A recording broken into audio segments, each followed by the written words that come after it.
MusclePharm announces that it's re-entering the energy beverage space in conjunction with its latest earnings release. And I'm still sitting here a bit confused, if I'm being completely honest.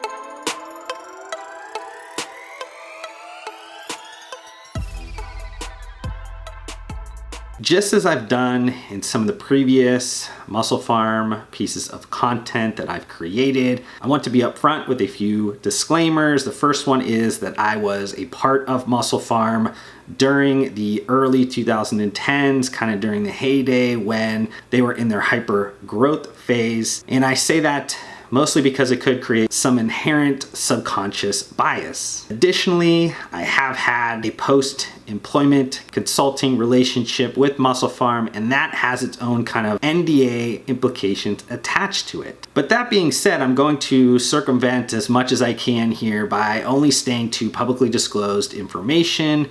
That means that this piece of content might be a little bit less detailed in terms of maybe taking some strategic commentary leaps, talking about things in that manner, but I will be covering a lot of information specifically around the new energy drinks launches from MusclePharm. And MusclePharm actually provided the public a ton more behind the scenes look than they normally have, because this is actually the first conference call that they've had in probably 3 or 4 years at this point. But let's jump into some of the high level earnings numbers and talk about just the revenue. In 2021 quarter one, MusclePharm did have net sales of $13.1 million. That was down 19% year over year and 13% quarter over quarter on a sequential basis. If we're looking at this from just like territories, domestic makes up 71% of the sales, international makes up the other 29%. On the domestic side, they fared a little bit worse. The revenue was down 22% year over year. On the international side, it was down 12% year over year. It was also noted during the conference call that customer demand exceeded MusclePharm's ability to fill orders due to supply chain constraints that were around both protein and the packaging elements. They had said that March was back on track and April was ahead of last year's number, and providing some early indications that 2021 quarter two could show a year-over-year growth rate, which would be the first time in the last several years. Though it might not be all that related, I thought it was a little bit interesting that the inventory levels of MusclePharm actually were up year over year, even though they said they could not fill the customer's orders. So what that might show and tell us is that there might be some further SKU rationalizations that need to happen. They have inventory in stock, but it's the wrong inventory, and because of that, they need to kind of consider if that inventory makes sense to carry long-term with some of the transformation plans that are in process. Now, looking at sales by large material customers, so that's 10% or more of the revenue coming from a specific customer. This is like a key customer risk that needs to be reported on any publicly disclosed companies. MusclePharm does have 3 of those companies that are over 10% of their revenue. Those 3 made up 59% of MusclePharm's revenue during this quarter. That's actually down from 67% of 3 customers making up that number in 2020 quarter one. So they are doing a little bit better at diversifying their business. They don't break out who those customers are anymore. They used to, but just to kind of assume it's the same customers from 2020, that would be Costco, that's number 1. That makes up 28% of their sales. And then Amazon would be number 2. And then probably the Amazon of Korea, Coupang, would make up the 3rd key customer risk for MusclePharm. Looking at what the sales are made up by channel, specialty makes up 52% of sales. And specialty is a little bit different for MusclePharm because I think they actually add in some accounts like Amazon, which would be usually broken out into something more towards like e-commerce. That channel was down 15% year over year. International, which I talked about before, that makes up 29% of the sales, and that was down 12% year over year. And then food, drug, mass, that's 19% of the business currently, and that was down 35% year over year. And if that is anything that has to do with the supply chain constraints, and protein is around that, that likely has something to do with them not being able to fulfill all of Costco's orders during the quarter. Jumping into some things around profitability, just the plan and how that's going. Is MusclePharm actually able to string together, I think now this would be the 3rd or 4th quarter in a row of a profitable quarter. Gross profit margins were down 150 basis points year over year to 28.1%. This is also down sequentially. I think it was around 30.5% in 2020 Q4. And this is mostly due from higher commodity costs and then higher freight costs. This is something across any CPG brand and really any industry at this point are dealing with the same thing. So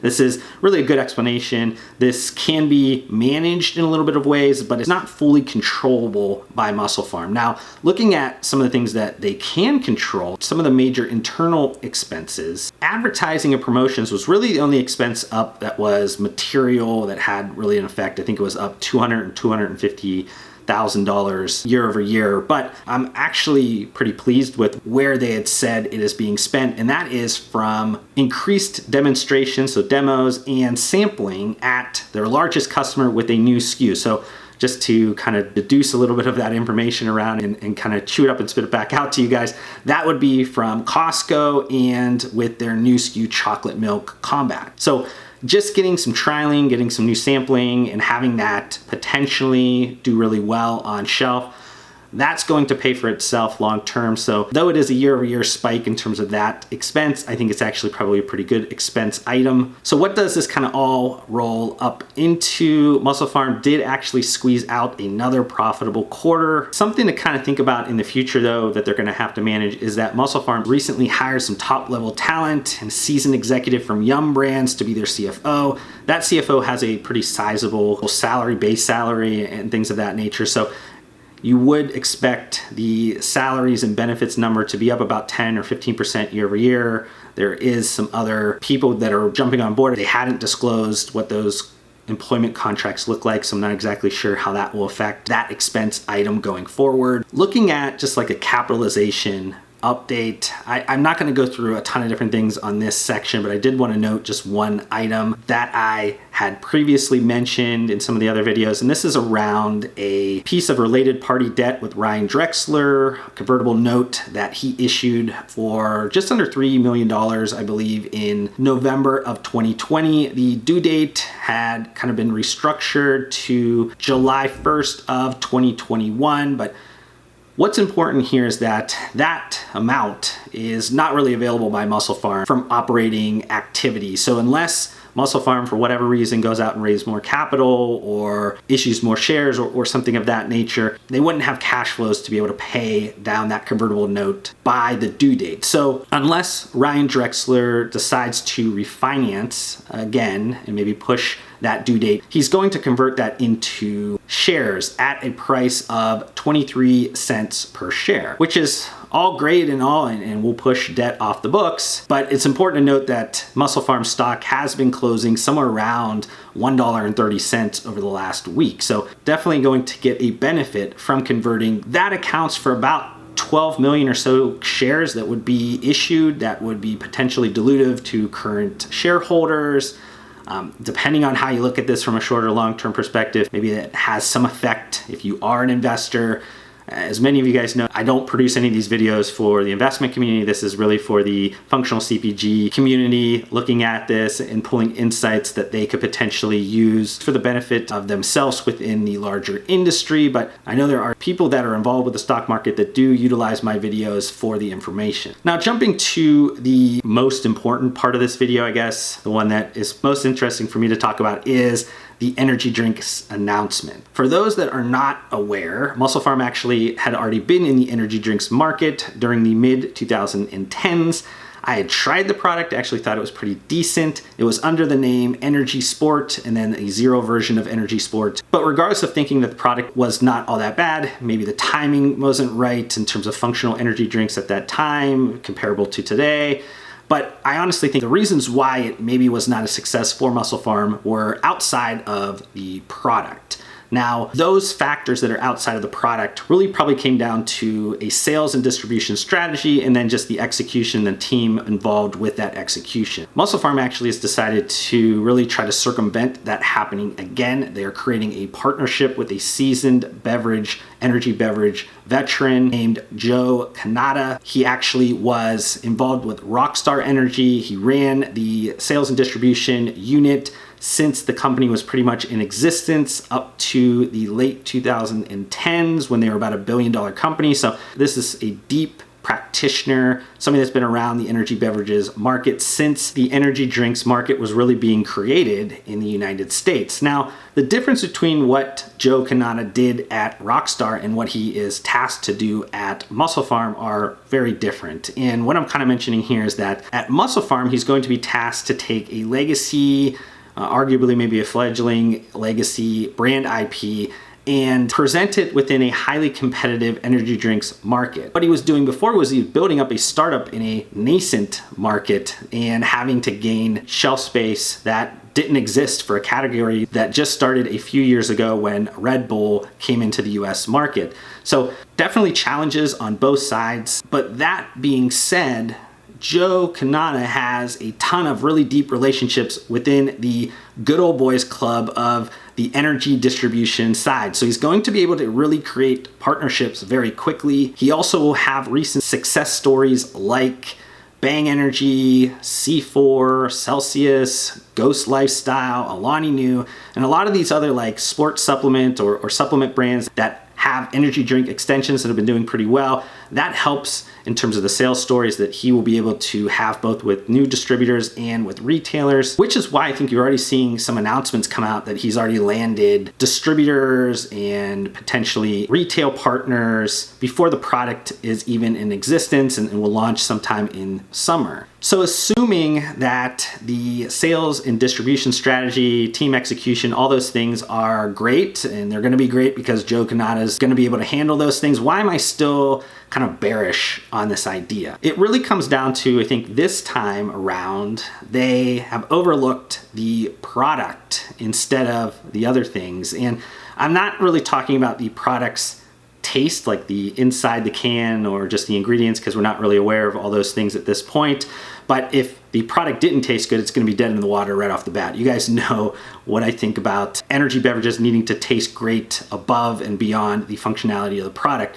But I'm talking more around some of like the design and brand strategy concepts that are going along with the MusclePharm energy beverages. So what do I mean here? And Joe Canada kind of mentioned a little bit of here, I agree, I partially disagree, in saying on the conference call that MusclePharm doesn't need to essentially differentiate themselves too much within the energy drinks market. Now, I partially agree in that sense because it's really a sea of sameness in the energy beverages market. They might have different little buckets of ingredients. Maybe there's more caffeine, maybe there's some nutraceutical ingredients and things like that. But far and away, it's really the same product. I don't really care what people tell you.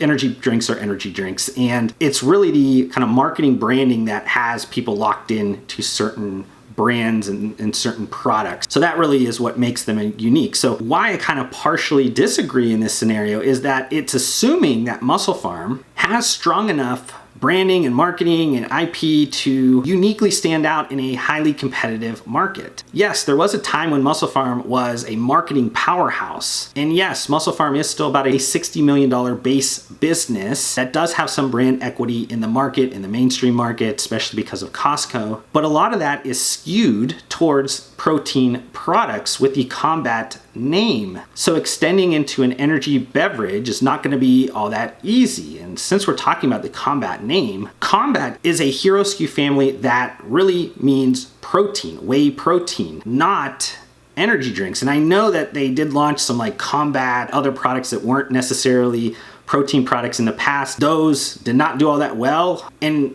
more than not necessarily selling is it eroded at the brand product alignment equity. It really turns Combat into more like brand equity. It takes MusclePharm totally out of the picture. And I don't necessarily think you want to be known as the Combat company. And I know they're trying to piggyback off of some of that knowledge in the market with the mainstream of Combat, but Combat really needs to be utilized more towards protein RTDs and protein added functional foods and snacking. Additionally, they're launching some other maybe variants called Wreckage, which was an old like IP they had around pre-workout, and then Shred, which was old IP around a fat burner.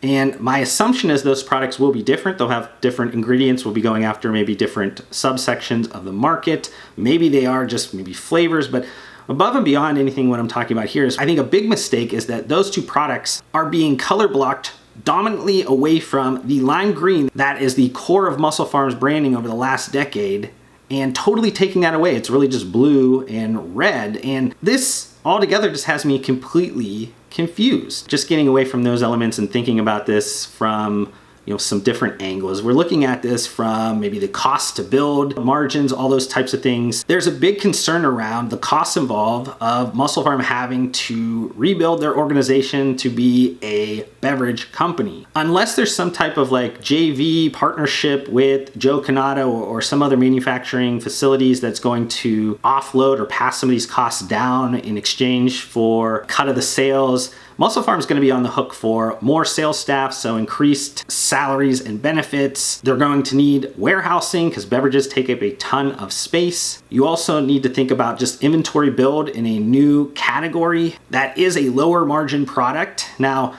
there's a little bit of discussion around margins and Joe Canada on the conference call saying that energy beverages are higher margin than supplements. That's totally not the case. It might be the case with MusclePharm, and that's because they are a protein heavy company, so their gross margins are actually lower than 40%, but far and away, sports supplements are well above 40% gross margins. And then maybe the biggest part of opening up a new division and maybe a new segment and changing their company over to be a beverage company is that they're going to need a ton of marketing to be able to get into a highly competitive energy drink space that the companies spend tons of their budget on marketing. And I talked about the ability to sell into retailers, sell into distributors, but more importantly, you have to be able to sell off the shelf. You have to create sales velocity. And for you to do that, you're going to need marketing and you're going to need advertising. And Ryan Drexler gave us a little bit of an insight of maybe what was happening on the conference call with that area. They will be opening up a new gym. The previous Sports Science Center in Burbank did get closed during the pandemic, and they were going back to their core of engaging with a lot of influencers. Is that going to be on the sports side?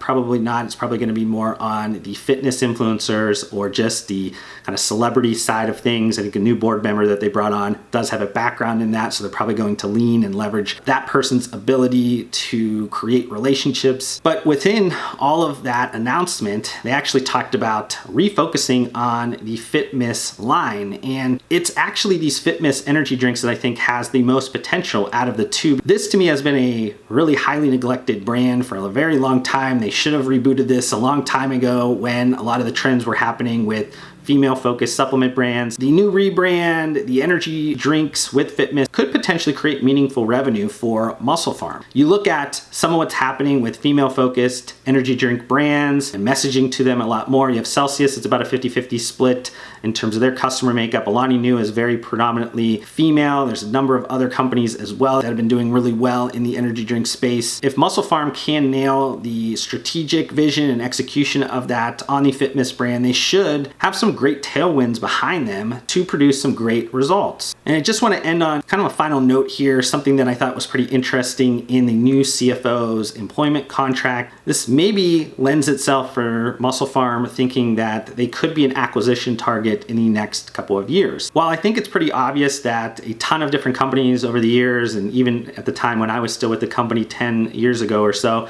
people have kicked the tires a lot. They've looked at MusclePharm as a really attractive acquisition or maybe a distressed asset now that they could turn around. But within the new CFO's contract, there was a clause that gave her 2% of the equity if there was an occurrence of a sale. If there wasn't a sale within the first 2 years, then that turned into common stock of MusclePharm. So it seems that, the aggressive new entry into the beverage category of energy drinks and some of these clauses might align within this strategic map that MusclePharm could be looking at being an acquisition target very soon. Thank you so much for watching this video. If you want to help support me, make sure you guys hit that thumbs up button on this video. If this is the first time you've been introduced to my videos, would love for you guys to be a part of my community by subscribing to my channel. I upload several videos just like this weekly. And if you guys want to connect further outside of this platform, I do include all of my social media links down below. I just want to thank you guys again for your time. Hopefully I gave you some value in return, and we'll see you guys on the next video.